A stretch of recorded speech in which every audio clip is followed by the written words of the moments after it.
বেলাল রাদিয়াল্লাহু আনহু ইথিওপীয় বংশোদ্ভূত ছিলেন, তবে তার জন্ম মক্কায়।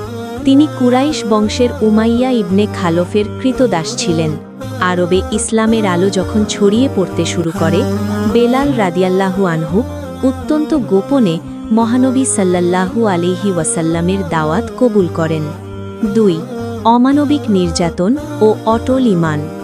বেলাল রাদিয়াল্লাহু আনহুয়ের ইসলাম গ্রহণের খবর শুনে উমাইয়া ইবনে খালফ ক্ষিপ্ত হয়ে ওঠে। তাকে ইসলাম ত্যাগ করানোর জন্য চালানো হয় মধ্যযুগীয় বর্বরতা। তপ্ত মরুভূমির বালিতে শুইয়ে দিয়ে বুকে ওপর বিশাল ভারী পাথর রাখা হতো। গলায় দড়ি বেঁধে মক্কার রাস্তায় কিশোরদের দিয়ে টেনে হিচড়ে নিয়ে যাওয়া হতো। এত কষ্টের মাঝেও তার মুখ থেকে কেবল একটি শব্দই বের হতো, আহাদ আহাদ, অর্থাৎ আল্লাহ এক, আল্লাহ এক। 3. মুক্তি লাভ। বেলালের এই আর্তনাদ শুনে হজরত আবু বকর রাদিয়াল্লাহু আনহু ব্যথিত হন। তিনি উমাইয়া ইবনে খালফের কাছ থেকে চড়া মূল্যে বেলাল রাদিয়াল্লাহু আনহুকে কিনে নিয়ে আল্লাহর ওয়াস্তে মুক্ত করে দেন। 4. প্রথম মুয়াজ্জিন হিসেবে নিয়োগ।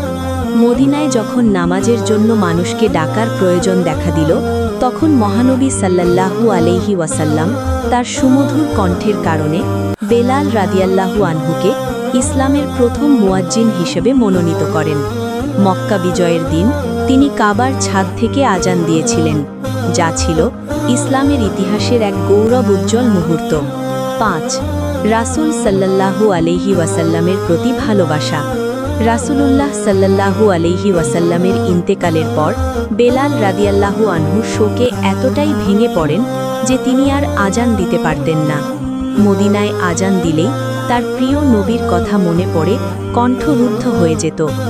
জীবনের শেষ সময় পর্যন্ত তিনি ইসলামের সেবায় নিজেকে নিয়োজিত রেখেছিলেন এবং 20 হিজরি সনের দিকে দামেশকে ইন্তেকাল করেন। একটি বিশেষ তথ্য, মহানবী সাল্লাল্লাহু আলাইহি ওয়াসাল্লাম বলেছিলেন, মেরাজের রাতে তিনি জান্নাতে তার সামনে বেলালের জুতার শব্দ শুনতে পেয়েছিলেন, যা একজন মুমিনের জন্য সর্বোচ্চ সম্মানের বিষয়।